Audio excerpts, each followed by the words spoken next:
Here we go. So how we're going to lay this out, I'm going to talk about dig a little bit deeper into some of the theoretical, the ecophysiological processes of carbon dynamics and how those inform our decision making for management. And then Bob's going to show some real world examples of how those theories and principles play out.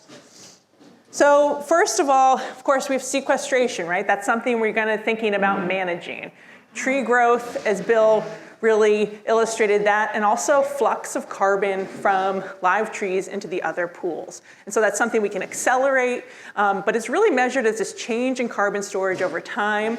And I'll show you that it's related to a couple different conditions and properties in our forest, like leaf area, site index, and structure. And then we have storage. This is really related to stocking, right? More trees, occupying more space, you're gonna have more carbon storage. And the other principle here is that bigger trees, because trees are three-dimensional objects, they store more carbon. One thing we have to think about when we're doing active management is that all harvests reduce carbon storage. That's something that is a fact. We're removing carbon in live trees. It does depend on what we're removing, where it goes, so not all harvests produce the same carbon losses. So one thing that is really critical I want to touch on is that sometimes there's this dichotomy, should we harvest or not harvest, and to keep more carbon in the forest. I think all of you are aware of this conversation that's going on in the region, but not harvesting might not have the benefits to the atmosphere as we hope, owing to this principle of leakage, right? So this idea that globally wood demands are increasing, right? And so if we don't harvest in one place, that doesn't mean that carbon is gonna be reflected in the atmosphere, that reduction in emissions, but that those harvests are gonna come elsewhere, right? We have demands for wood, it will happen. And so I think this gets into some economic, also moral and ethical principles that where forests can play a big part in thinking about not pushing our impacts elsewhere. So our challenge here is maintaining or increasing stocks of carbon over the landscape, right? And so this is something we need to think about, that it's a landscape level issue. We are managing on a parcel level, but this is becoming increasingly hard. We have forests that are maturing. We have, as Bill showed, more natural mortality, right? We have a lower net growth rate as our trees and forests age. We also have loss of forest land that influences this, and we also have climate change and disturbances that can really make this goal a little bit harder. So first, when we think about managing on a parcel level for carbon, thinking about setting up goals in a management plan, right? So are you intentionally wanting to manage for increased or enhanced carbon benefits? And then from that, do you have a carbon offset program that the land is enrolled in, or other sort of obligation? That might change your goals and where you think about managing. So that is a really specific management implication of any of those programs. But even just managing generally for increased carbon benefits, thinking carefully about what other goals do you have for that parcel or that land is really important, because there are important trade-offs that we'll talk about throughout these 2 days of things like wildlife habitat, right? Resilience and adaptation of that stand. Certainly things like revenue for the landowner is really critical. So, when we think about carbon management, often it is bifurcated, right? No management, and we compare management, but that's not really always the best way to think about it. We really should be thinking about, how can I tweak management to enhance carbon benefits from what I would have done otherwise? So we, in the carbon offset parlance, this is like business as usual or something like that. So it doesn't have to be necessarily managed compared to no management because of leakage, right? So we want to consider harvesting, continuing to harvest over the region, steady supply of products so we don't push our impacts elsewhere, but tweaking management to get some enhanced benefits, right? So things like reducing carbon losses from a harvest. How can we tweak management? Retaining more carbon on site. Enhancing the structure and composition of the stand to provide really long-term carbon benefits, right? So this is really important for sites that might be vulnerable to certain disturbances or other potential carbon losses. And then thinking about managing the stand, if possible, to produce wood that would go into durable wood products. And this isn't always possible for every stand, but if it is, that's a great way to think of long-term management of ways to harvest a higher proportion of those products. And so you've seen this slide before. This is sort of the general balance we have, right, of carbon accumulation via sequestration in living plants and trees, flux of carbon to the different pools. We also have a balance of carbon emissions from cellular respiration, metabolism of all living organisms, decomposition of organic molecules, and that can break up so much that those molecules can become soluble in water, leach out of the forest, and of course we have forest fire, which can release emissions. But because this is Silviculture Institute, I'm gonna go a little deeper for you all on this. So this is Ecophysiology 101. So really breaking this apart to talk about what we have the power to manage and what we don't is kind of this whole equation for what changes carbon in a forest. So first we have gross primary production. I have a little key here. So that's the net, or that's the total sequestration that's happening by living plants. You do need to subtract respiration from autotrophs. So autotrophs are green plants. As they metabolize and use the sugars and carbohydrates that they've created through photosynthesis, they release carbon dioxide back out. And the net is called net primary production or net primary productivity. So that includes tree growth, that includes mortality, branch breakage, turnover of leaves and needles, root turnover, and exudates of carbon from the fine roots into the soil. So it's that whole picture of carbon in the tree. But it's more than that when we look at the forest, because now we have to subtract respiration from heterotrophs. So those are fungi and bacteria, amoebas, all the various things in our forests that are breaking down that organic matter, then releasing carbon dioxide back out. So then we get net ecosystem production or net ecosystem productivity, but we're not done there yet. We also have, as I mentioned, carbon export. This is leaching of carbon in aqueous solutions, so that's in water, just naturally happens. We can also have erosion of carbon when we have soil erosion, and certainly things like oxidation, that's mostly fire. You can also have some oxidation from just volatile compounds, which is very small. And that's where we get change in carbon storage over time. So you can see there's a lot going on here that's pretty complex when we're talking about the forest ecosystem.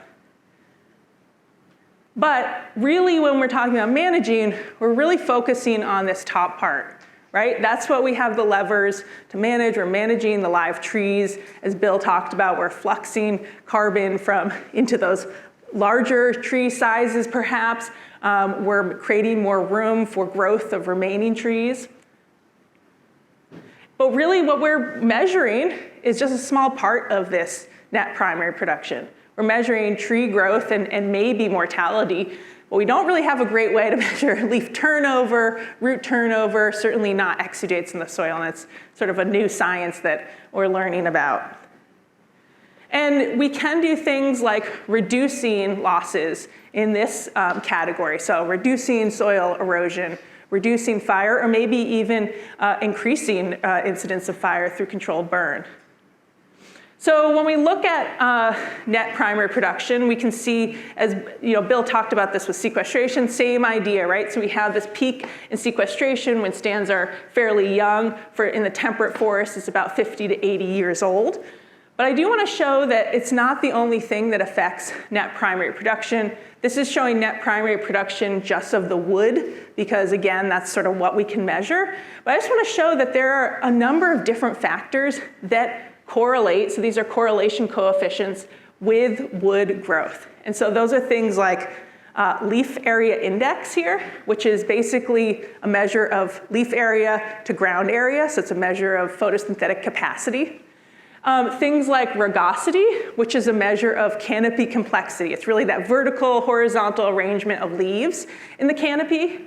And I will say, and site index is really important too. So we can see that there are levers here if we think about forest management promoting rugosity, promoting complexity, promoting leaf area index, and occupying the space can really help with that net primary production of wood.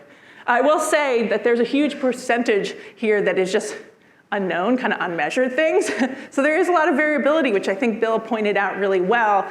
Just, we're still learning a lot about carbon dynamics and really what influences its outcomes.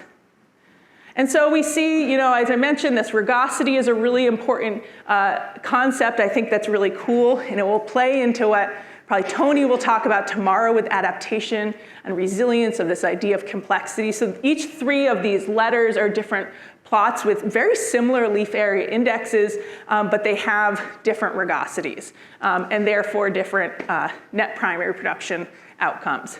And we see in research that was done across all FIA plots, certainly measures of complexity are really important for carbon. And so that's a measure of tree size and height and number of species. But we can think about manipulating this to increase carbon benefits.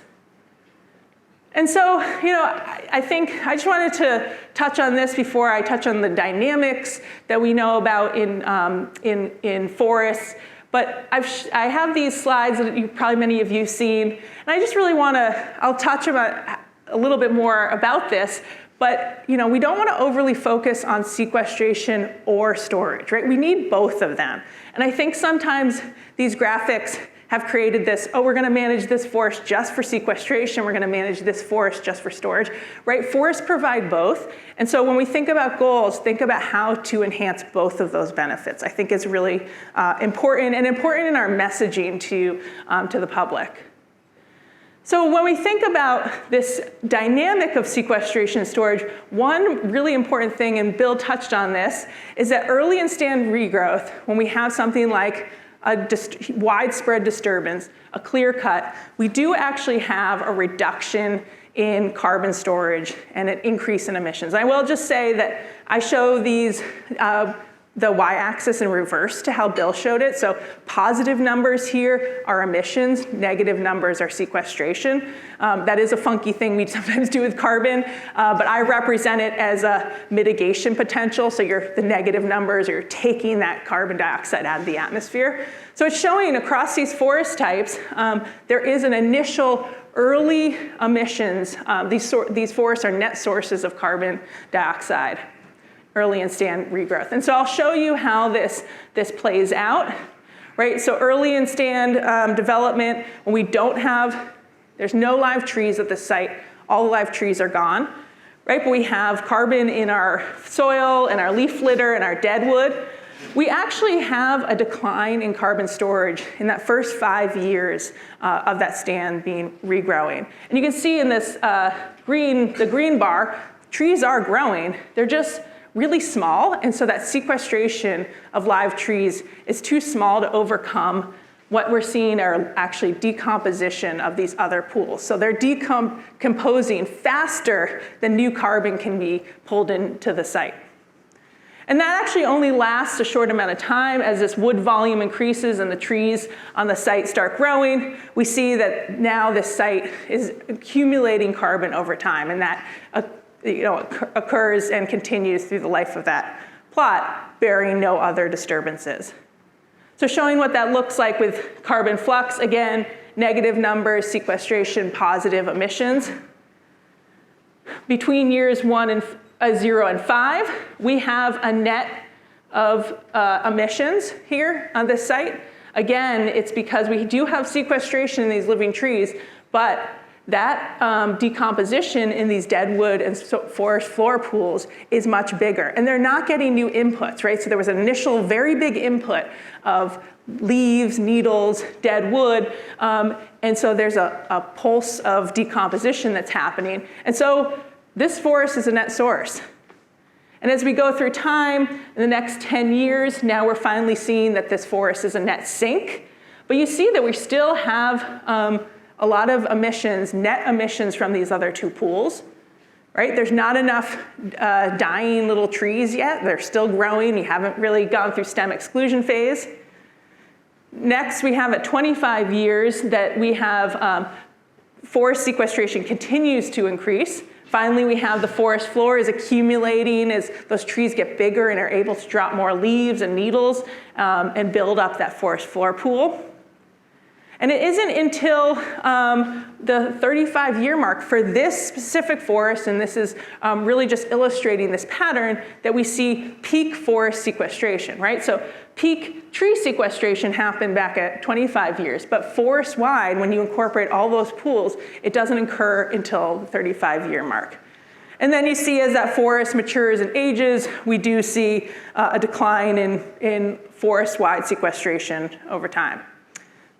So the magnitude of those carbon losses following something like a clear-cut harvest really depend on the amount of carbon removed. That was showing a full, complete removal of all live trees.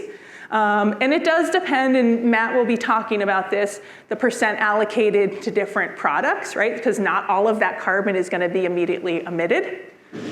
The extent and intensity of disturbance to the forest floor. So this is really critical, and that's what we see as some of the source of those emissions early on. Bill illustrated this really well, that it's not very easy to assess. We don't measure that, and certainly in carbon market programs, they're not measuring that.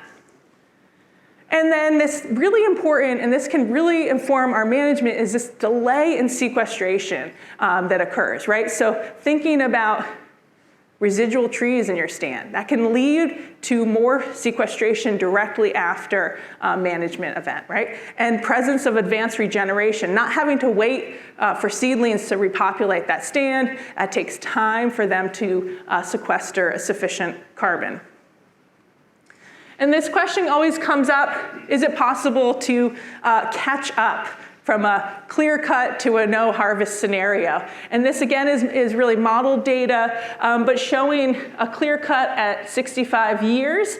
And you do get an increase in sequestration following, right? You have younger trees that are really growing tall and growing fast. And so relative to the no harvest stand, you have a faster rate of sequestration. But it's really hard to match that no harvest scenario.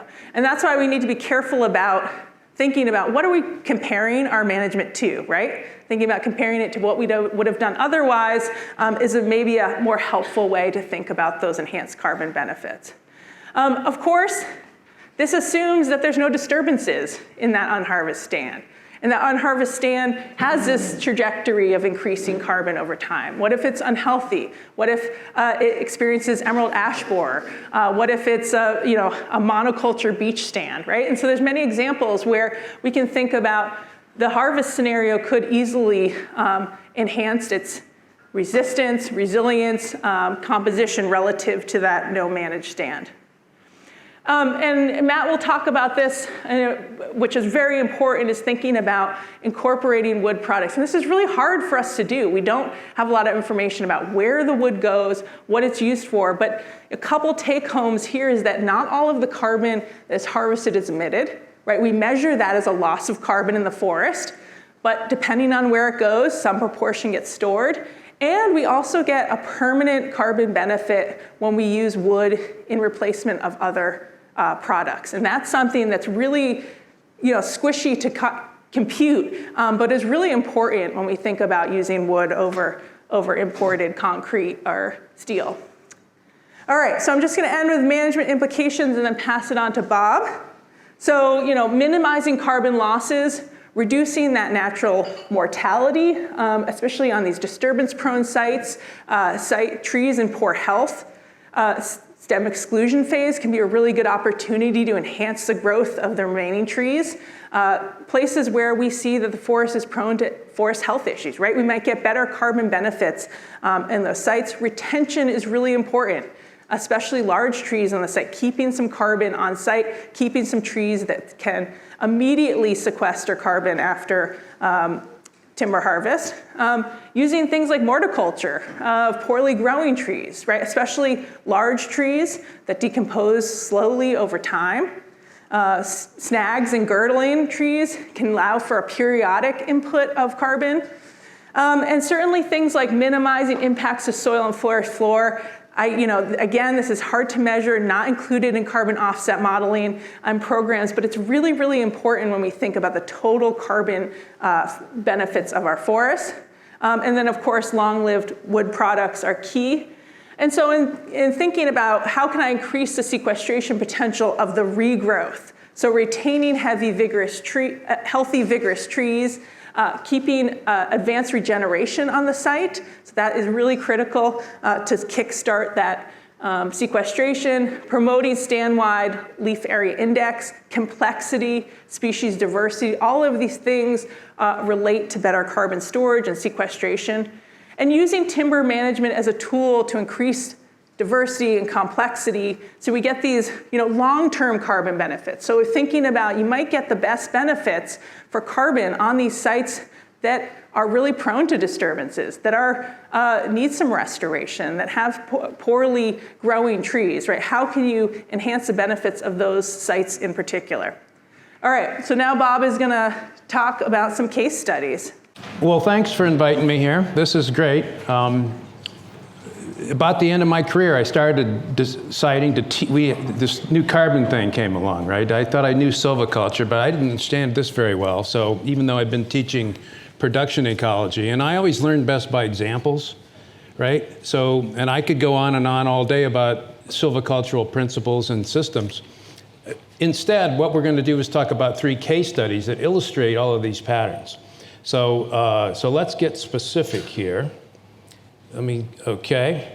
We're going to go to Wikipe Woods, which is a property that Jess and I acquired, 2015. Had no treatment since about 2000. But this had a long record of stewardship by foresters, by us and my previous owner, Ron Locke. Very productive place. It's on a south side of a drumlin in Quebec, Maine, which is exactly dead center in the state.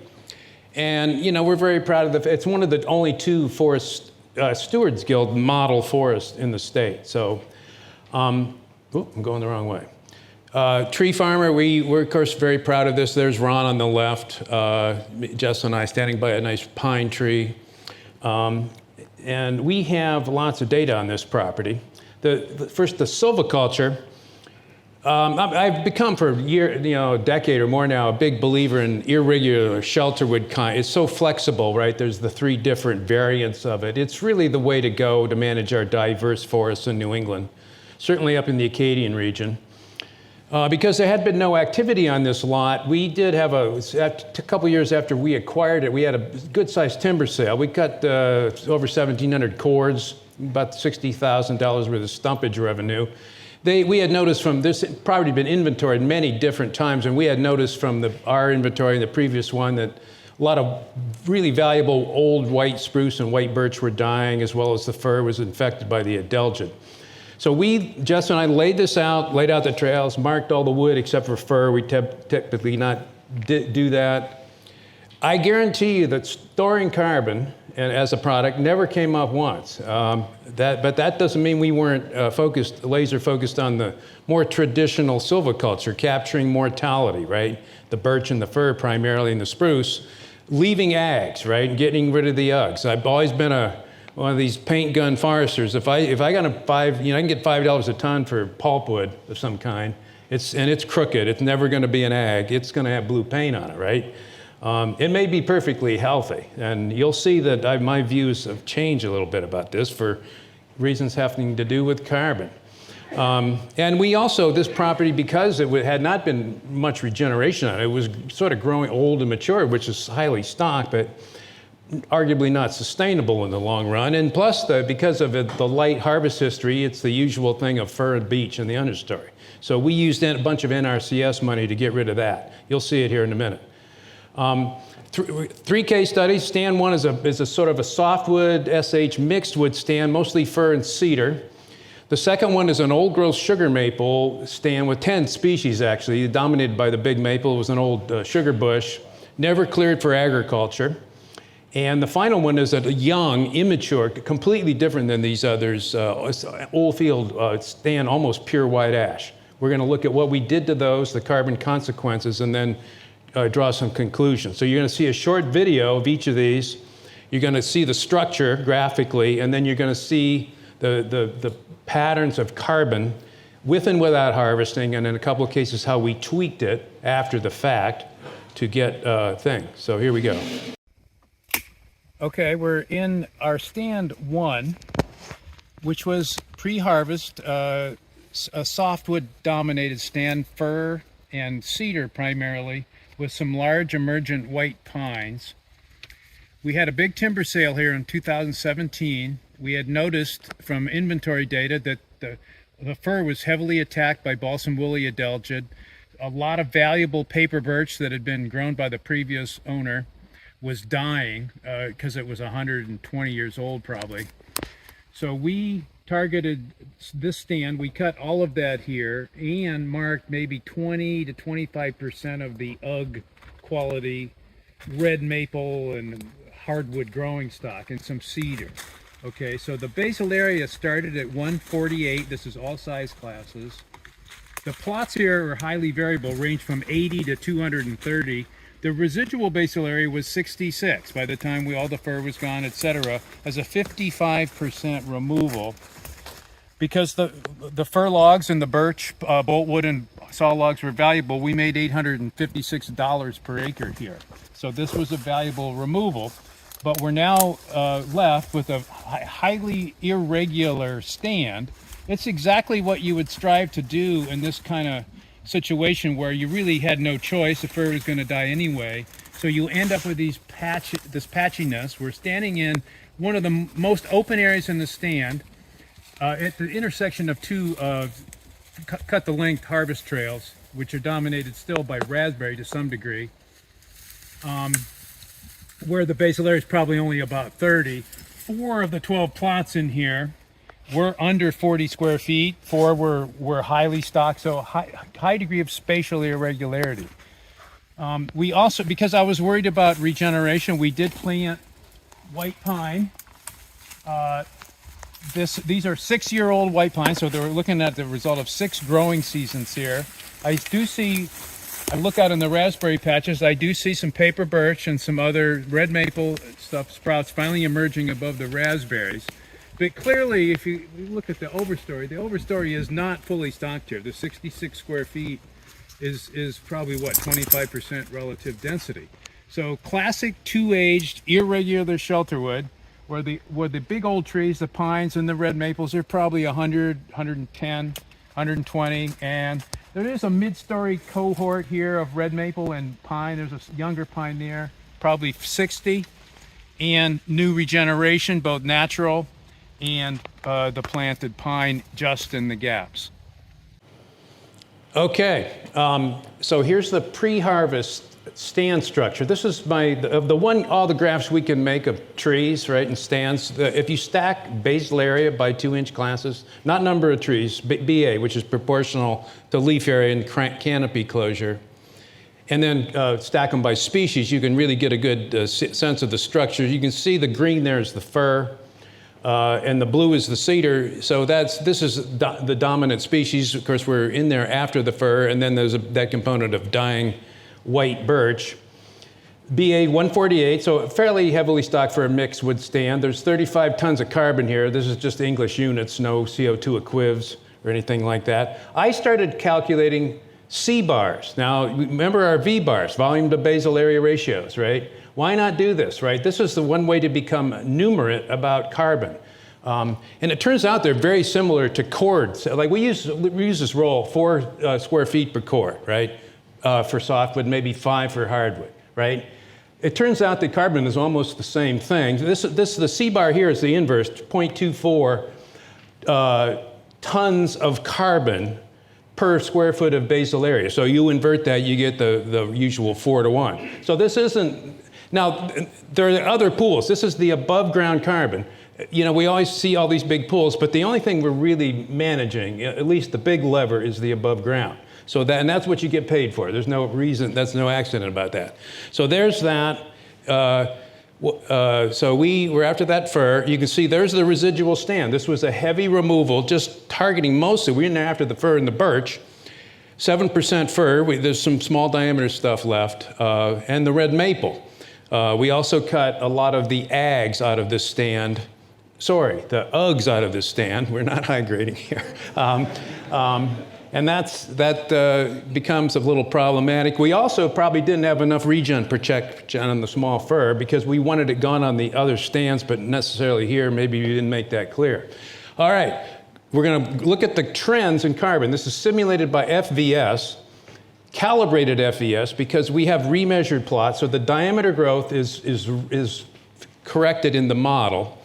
And it's a great tool because you just add the fire and fuels extension and you get the Jenkins equations equivalent of this. It could be more sophisticated, but you can see the starting point there, 35 tons of carbon, down, took out about a half of it, and back it comes. And that's the projected stand development of the overstory. Now here at the bottom, this is one of the things that you also don't see very often, but FES does this nicely. That is the storage, the actual storage in short-term in products and then in longer-term in landfills. So you see, I mean, that's discouraging, right? Maybe 30% of that carbon that we removed went initially into some sort of long-life products, but then that just declines over time to about a little under 20% asymptotically as all that material ends up in the landfill. The big difference, some of the difference, of course, is the slash, the tops that aren't utilized, but the rest is just emissions, right? Just as Ali said, you know, harvests are always a short-term negative. So there's the top carbon footprint. You take the overstory carbon, total above ground carbon, I mean, which include all trees, add to it that storage, and that's the footprint of that strategy that we, in this case, just marked. Now, if you have to then, it's always interesting to compare that to the baseline, right? What would happen had we done nothing, right? Now that's a little weird pattern, and what happened, I just used, it's a fixed mort keyword in FES, we can just kill stuff off. So I just, and it won't do this otherwise, because of that adelgid was killing the fir, I took it out over a short-term 10 years, so that's why the blue line, but you can see we're still that heavy harvest, over half of the growing stock, left us with a 25-year recovery period. And this is the metric that I've come to, as I actually just in doing this talk, I've come to think about these dynamics this way, and I encourage you to do the same thing. We're never going to be, we can't compete with the pro-forestation advocates of the uncut stand because of, we know why, that's leakage. We're going to be harvesting somewhere, right? However, the thing we do have control over is how rapidly that leaf area recovers and how fast that stand recaptures the growing space. And, when I showed this to my partner, she says, this is a model forest. I'm not sure you're supposed to show this down at this conference. 25 years is a little long. We like to kick our cutting cycles down to 15 years. And it's like, okay. I was temporarily suspended from writing prescriptions, which that doesn't happen to me very often. So I had to make amends, so I went back up to the office. Okay, well, that's no good, right? What could we have done different? So I said, okay, we didn't have to go chasing down every last piece of pulpwood out there. It wasn't going to die, but it affects my, Uggs aesthetic. And other things. Some of that stand was very irregular. There were pockets of cedar that were over 200 square feet, and I just wanted to thin those. Why not? But we didn't have to do that, though, right? That cedar would all still be there, and they'd be alive. So if you just cut birch and fir out of this, it goes, the removal percentage goes way down to something a lot more palatable here, at least in terms of the carbon. Save more of those fir saplings. You get a scenario that almost is equal to, we cut the fir, take our money, take the birch was not a huge component. That's probably the difference there. So the recovery period goes back to a very small number, right? And I'm not even going to show it. Now, we were talking last night, but you couldn't have actually marked that, Bob. You would have had to cut some of those big red maples and, those crooked whatever, right? And she's right. I mean, I would have. Right? But I didn't have to cut all of them. I think so. The real world answer here is when I'm out there with a paint gun, we could have come a lot closer from what we actually did to that green line, right? By just, clearly we had not even thought about this in advance. This stand is not high graded. It's a wonderful, we go out and we're proud of this in terms of, the old metrics that we all used. But just dialing it back a little bit, going a little more light-handed, would have made a way better carbon outcome, and we would have still, this is the most interesting number, we would have foregone 284 of that 800 some dollars by not cutting that difference in that wood. That's 7.6 tons of carbon. Here's the numeracy we should all be using, right? That's, if you do the math, that's $37 a ton of carbon. Now, who's ever heard of a sale of carbon selling for $37 a ton? I haven't. That's maybe 3 or 4 times the markets in recent years that I'm familiar with. So, but that's what they would have had to pay us to be indifferent about whether or not to cut a bunch of pulpwood and small cedar logs primarily, right? So that's procurement foresters that are worried about carbon threatening their wood source, are worried about nothing unless carbon really goes much higher in price, right? So economically, in the self-interest of our own economics, we did the right thing. But however, being citizens of the planet and trying to store more carbon in the stand, we could have dialed it back. Okay, here's the second stand. Okay, this is our stand 2, mostly northern hardwood community with some hemlock. Defined by a component of large old sugar maple that were tapped for decades. And it is the only stand that on the property, as near as we can tell, that it was never cleared for even pasture, even though the soil is fairly fertile, being northern hardwood. It is the reason that we have the wicked pea plant here, the leatherwood shrub, which is pretty rare. You don't see this very often. So the harvest here, this was cut the same time as the other stand. The basal area here was 132. The removal here was much lighter, 36%, mostly focused on balsam fir and paper birch, like we did everywhere here because of their short-lived nature. And here there was a component of pole-sized, small sawlog beech competing with the sugar maple and yellow birch and red maple crop trees that we tried to favor, at least the ag. We, of course, per usual, we also probably removed a lot of the UGG quality growing stock, but not all of it. And we, of course, left some beech. There's none here to see, I guess. The other thing that's noteworthy, we're standing right on a forwarder trail here, is if you pan around here, you've seen lots of little stumps. We, again, with an NRCS contract, using my backpack chainsaw followed by stump spraying, we eliminated mostly the understory beech component, 1 to 5 inches, anything that was left after the harvest that didn't get harvested for pulpwood, we cut. Also, a lot of the understory fir here, which was old and rotten, we didn't want that either, because both of those are interfering with what you hoped would be sugar maple regeneration. Now that has been slow to come. You can look around and find some, but it's not very numerous. And finally, if we look over here in the distance, you'll see there were pockets of mostly beech and maybe some paper birch and fir along with it that ended up as small open gaps. So the stand was not uniformly fully stocked.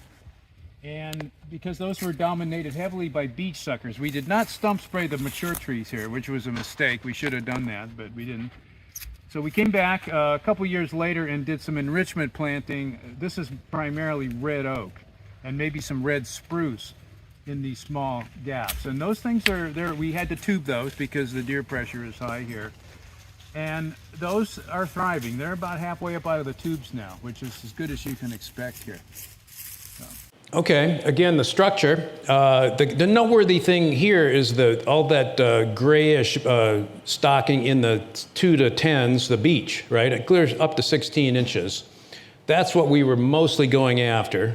We always leave resistant ones and everything. This was mostly diseased or not. And the fir, there was fir in this stand, the green and some of the white birch. But very little else. So you see that all that nice big old sugar maple, that's just legacy material. This stand is just really special for that reason, and we didn't really touch that, and we have no intention of it. You can see here that all that beech is lower, not completely gone, and we're down here with it was only 36% removal. We've increased the sugar maple stocking. There's some nice yellow birch and ash in this stand, et cetera. made much lower money, 384, but that's still a decent income, certainly operable. There's 12 species here, right? This is a very diverse stand, and the woodlot in general is that way. The C-bar here is, what was it? Let's see, go back here, it was 0.3. So because it's dense hardwood, right, you've got a sort of a 3-to-1. Every square foot of basal area equals 3 tons of carbon. You don't need 4. So that, I think that's interesting. What else to say about this? I guess not. So here's the carbon scenarios, right? This is going to be a more optimistic, simple kind of 30-some% removal. Back it grows because we have, vigorous northern hardwoods mostly growing stock. There's the storage, the discouragingly low storage again, less than 30%. Add that back, and there's our carbon footprint. Compare that to what FES says would have happened with no harvest, and of course, we're never going to catch up with that really. However, if you read one of the articles I wrote for Maine Woodlands, if you repeat that 6 times, there will be the storage, of course, builds up over time, and the no harvest gets old and almost flat. You actually can almost equate things over a long period of time. I just didn't want to bother with that here. We're taking, the whole talk to explain that. But only a 15-year recovery, I call that good. I think that's the sweet spot here. And that's actually what I think we've long been using. The people have been managing conservatively, saving big trees, growing stock. I think the 15-year cutting cycle, at least up our way, is a sweet spot. So, okay, now this is better. This is model forest. I'm back off probation, so we can go on here. Here's the third stand. Okay, we're in our stand 10. This was a 45-year-old, very dense white ash stand that had 75 square feet of basal area of hardwoods, about 2,300 stems per acre. In 2019, the winter, 5 growing seasons ago, we came in and spent 6 days, with 2 of us, doing crop tree release with an NRCS contract, releasing the hardwood crop trees, 95% of which were white ash. Those were trees that were favored by the previous landowner in early cleaning, so this is what we had to work with. The residual basal area here was only 16 square feet, so this was a very heavy removal, 200 trees per acre. And again, mostly ash, as you can see here. This ash crop tree, just for example, grown from 4.9 inches to 6.3 in 5 years. If we look at the canopy, these trees are really responding vigorously. And not only is the canopy exploded, which is of course what you want with crop tree release, the understory has really developed amazingly, especially since we have a high deer population here. We've just tallied on ingrowth of 1-inch stems, and there's 3,000 or 4,000 or more trees per acre, mostly of white ash, stump sprouts, and sugar maple and red maple, which I think were small advanced seedlings that have now grown above breast height in the 5 years. So a very interesting story. Most of this property has been heavily, the hardwood regeneration has been hit hard by deer. Here there was so much slash, we didn't utilize much of this wood. We maybe took out 10 cords of firewood on 5 acres. The deer just stayed out of it because they couldn't navigate it. So all these sprouts have recruited and are now above the deer. So just a kind of like an early shelter wood cutting in a 45-year-old stand, which of course was not intended. We're really after the growth of the overstory. So that's the story here.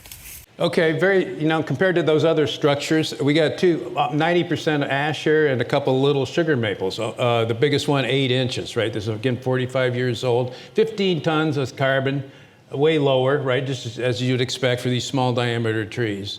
C-bar down to 0.2, so again, because the trees are short.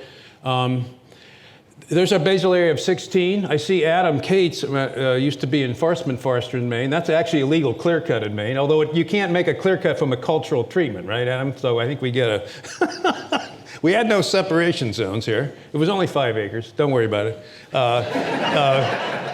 But, so 16, now, so this is, 90% of the carbon is on the ground, right? And we didn't utilize much of it. There's what we did. This is what it looked like, right? Literally, like maybe a week after we finished with this is all chainsaw laydown.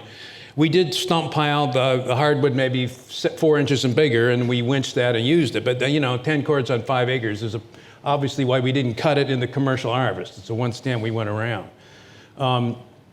Let's look at that. So there, I mean, obviously a big impact here. We didn't start with much, and we took it almost all out except for the crop trees. Almost zero storage, right? Because there's no products, right? These trees are small.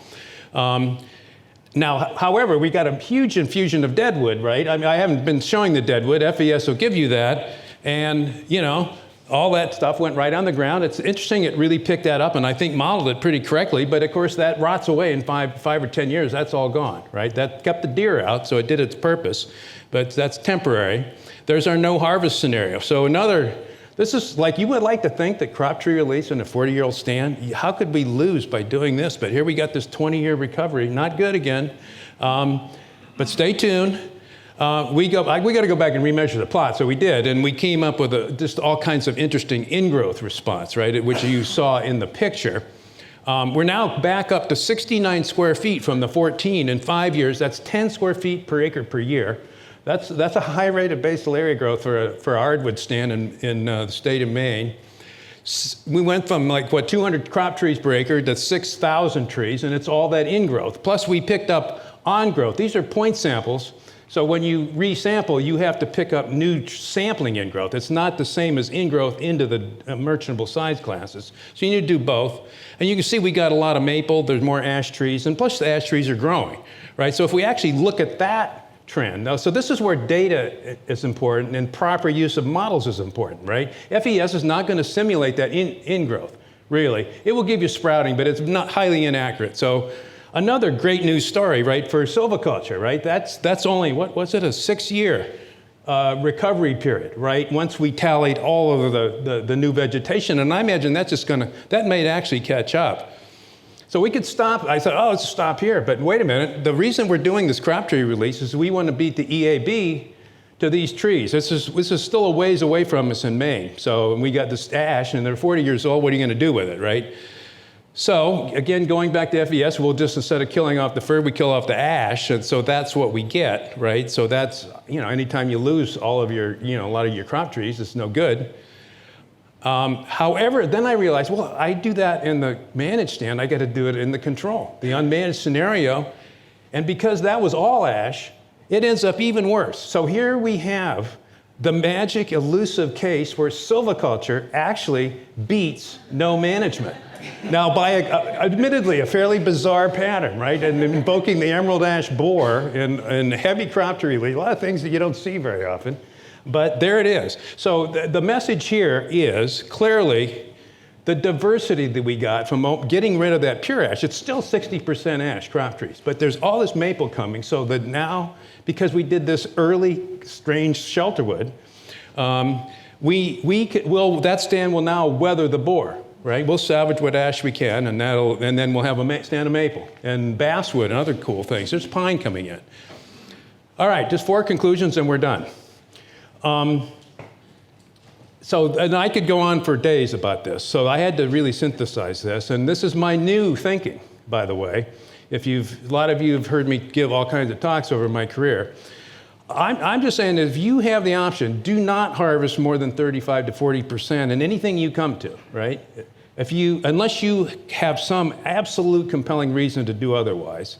And that means, unlike what we did in that 55% removal, keep your Uggs out there as stocking if they're going to live to the next entry, right? That is unquestionably a carbon storage winner, right?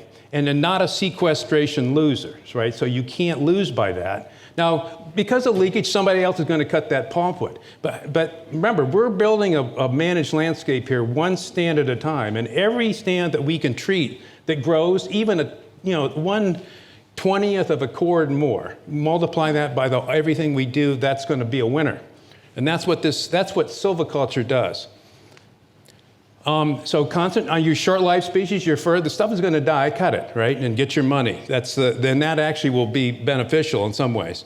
And, concentrate on what I'm calling the short-lived, ecologically mature trees, the aspens, other things, so you know what they are. Now, some of you, so this is making things more complicated, but become a firm believer that, of course, we know our natural forest in this whole region was multi-age, right? We already know that. That's its custom. If we go to old growth places, that's what it is. So why not transition to that through, and the way to do this is not through single tree selection or some old-fashioned methods, it's through contemporary irregular shelterwood thinking, right? Either the gap-based models or these continuous cover variants or some hybrid of those, right? And I could talk about those, and I don't have time. My rule is regenerate 1% per year. Of course, we're not going in every year and doing this. You multiply the cutting cycle by 1, which I think we can all do, and you get the area that you should put in regeneration patches, right? In an entry, 15-year cycle, 15%. It's simple. But then you have a matrix, right, between that may not warrant regeneration, or if you regenerate more just for the sake of doing it, you're going to be in that situation where you got a long recovery, which is unnecessary. So you're maintaining that over the fully stocked percent of the stand. So 35 to 40% overall removal. That's actually, unfortunately, I realized after I wrote that, it's higher than the new AFF program, right, which limits you to 20 as near as I can figure. So if you want to enroll in that program, then stick with the gaps. You can do it. It's hard to cut 20% of any stand operably, right? But I guarantee you can do it if you do it in patches, right? And lay it out carefully, and you have, of course, enough wood in the block to bring in machinery. I can't resist thinning through the matrix in these stands, while you're in there, and so you end up a little higher, but you're still going to have that fairly short-term recovery. I guarantee it. Now, if you can't do that, and you have that, situation where you have these short-life species dominating, then, go echo Allie, what she said, try to avoid complete overstory removals. Just don't do that, especially where you don't have really well stocked advanced regeneration, which is the habit of almost all of our species. Keep as much vertical structure as you can. That first stand did have, big old pines, we didn't cut a single one of those things. And that stand has excellent structure, not necessarily full leaf area, even if they're poor timber quality. And you just want to avoid these extensive even age patches with no overstory, because they take a long time to recover just above ground. And of course, there can be leakage from soil decomposition process if you open it up too much, right? Here we go. I can't resist this one.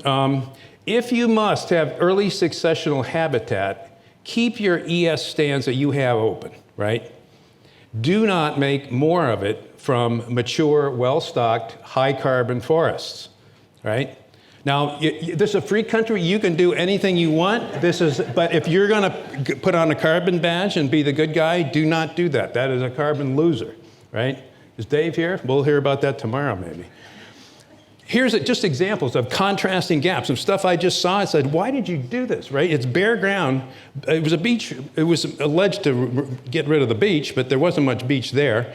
That's a beautiful northern hardwood stand with this 3-acre gap patch with almost no retention. Don't do that, right? That's a long 30 or 40-year recovery, as Allie showed in her chrono sequence on that portion of the stand.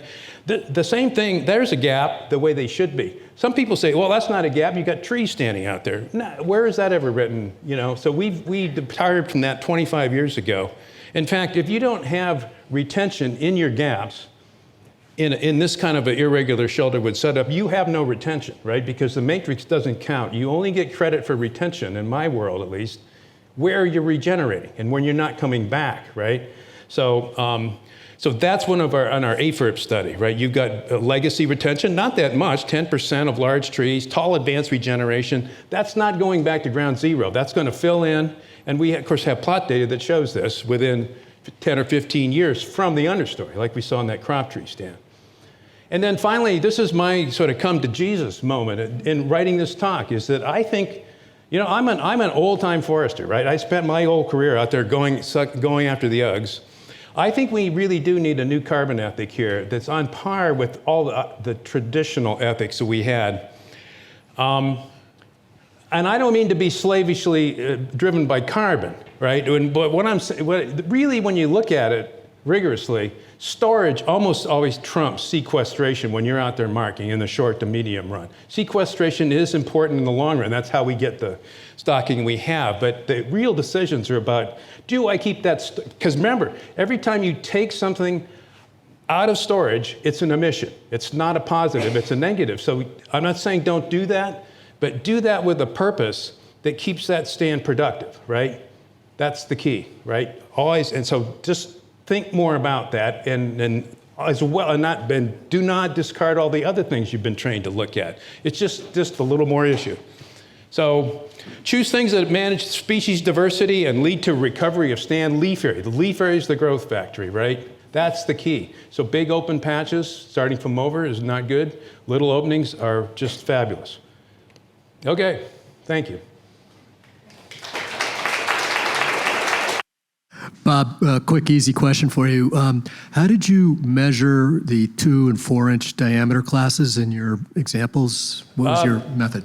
That we have a network of permanent, they're BAF10 mostly, sample plots remeasured, that we measure to the 10th inch. So that's just the way FES groups them, right? We don't tally that way. We just, it'll just round it whatever way. So 2.1, or say what, with the 2 inch class would be everything 1 to 3, right?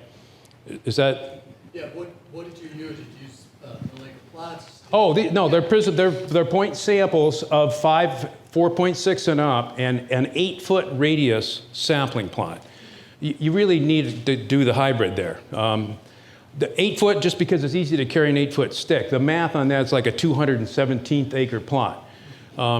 And it works great. You plug anything you want into FES, and that's nice. We started out using 100th acre. That's too big because you have to have a 12-foot radius plot. Some people use 500th acre. I think that sampling-wise, that's a little too small. So the 8-foot plot, I think, is a sweet spot. Partly because you can just take a stick out to the plot center and just, measure things quickly with a little plastic pole. And then remeasuring, you pick up, you got to scribe, then you remeasure, and then tally on growth, which is the stuff that grows into the sample. Some people say you can't do growth from prism plots. They just don't know how to do it, right? It's totally possible, but you have to do it right? And that's the way you do it. So we have those data. What factor prism were you using? Mostly 10. Some of the we had some stands that were 200 square feet. We used 15 for that initially. And then after we harvested, we went to 10, the residual. So we're now down to 10 everywhere. Could you tell me, what equipment configuration did you use in these shelter woods? And if you're going to keep those advanced regen retention in your gaps, and it sounds like you kept a fair amount of UGS, how did you set that up? Are you supervising heavy? How do you get the guys to behave? Honestly, we could use that in Massachusetts. We use the Roosevelt. Speak softly and carry a big Biltmore stick, right? No, so we take this very seriously. I've long taught, and we do this, boots on the ground trail layout, 80 feet to 100 feet apart, 12 feet wide, and you don't let them get any wider. All cut the length. There will never be a grapple skidder on our land, right? We're not doing any, I would have liked, if I had more time, I'd have said, don't do any whole tree harvesting. That's also a loser. So medium-sized cut the length. The forwarders have gotten actually too big. But we lay it all out at an 80-foot spacing, right? And then we mark everything, right? And we have zero damage, zero. I mean, literally. And that gap was on one of my research experiments done by the same harvesting crews. It's all Ponzi. Started with Ergosa Scorpion now, King, with the Buffalo forwarder. You can do all of this stuff with a no more than a 15% footprint. And if you lay that out correctly, boots on the ground layout, the actual loss will be way less than 15% because they'll weave, and depending on the nature of the wood. So. You just touched on part of my question, and it relates to whole tree harvesting. We were learning earlier today that somewhere around 40% of our carbon is in the soil in any given plot of land. But whole tree harvesting will obviously remove a lot of that and maybe make forest products out of it, maybe not. Can you just touch on that whole tree harvesting versus slash retention? I'll let Allie come in here too because she's much more knowledgeable about the decomposition. I just don't like it mostly for the reason that you say. It's kind of a needless carbon loss, right?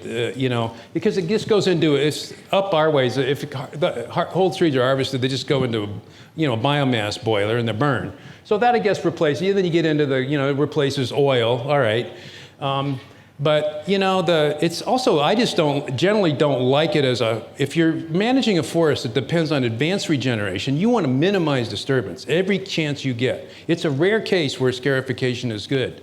This fall in your white pine shelter woods is such a case, but it's not universally good. It's usually bad, right? Do not scarify out there. Do not over disturb the forest floor. And you cannot possibly do that with a big whole tree harvest. Yeah, I mean, I think Bob covered it well. You know, certainly you're removing wood that's not going to go into there's going to be immediate emissions. Even, you know, those fine twigs and limbs decompose quickly in the forest, but it will be much quicker outside the forest. And you get a lot of other ecosystem benefits protecting seedlings. There's nutrient recycling, protection of soil, like physical protection of soil, so it can keep moisture levels intact, right? When we open up sort of the conditions in the forest and there's nothing on the forest floor, we get a lot of soil drying. And so, you know, that is certainly consideration. I think it's one of those things, there's going to be trade-offs, and making sure that you're choosing something implicitly to get the outcomes you want to get, not just because, oh, that's what I always do, right? And so thinking about, yeah, am I trying to regenerate a species that needs scarification? Is this a good seed year? Like, what are the considerations that you would use whole tree harvest? It might justify the ends, but or the means might justify the ends, whatever, you know, things like that. But I think it is an important thing to think about, that whole, you know, what's happening on the forest floor and soil, which we, you know, is something that maybe we haven't given a lot of thought to, but is critical in the whole integrity of the forest as well as the carbon dynamics. Hi, Bob. I'm kind of a fan of your video series and your irregular shelterwood demonstrations. I know one of the things you mentioned in one of those videos was that there are 3 reasons for leaving a tree. It's either a legacy tree, it's overwood, or it's growing stock. Now, good for you. A+. Always was a teacher's pet. Anyways, yeah. So to implement a carbon aspect into that approach, is there something more than just adding or leaving more unacceptable growing stock? Yes, it would be avoided emissions, right? Yeah. Okay. Yeah. So, avoid the emissions that's going to happen when you cut that tree. So in that Boy, now I need a 4-part series. This is why you come and do this stuff. People are always like one up on you. Great. That's a great point. There may even be other things, but that's the one that just popped in my head, right? Keep that CO2 in the tree, the C in the tree, and not in the atmosphere.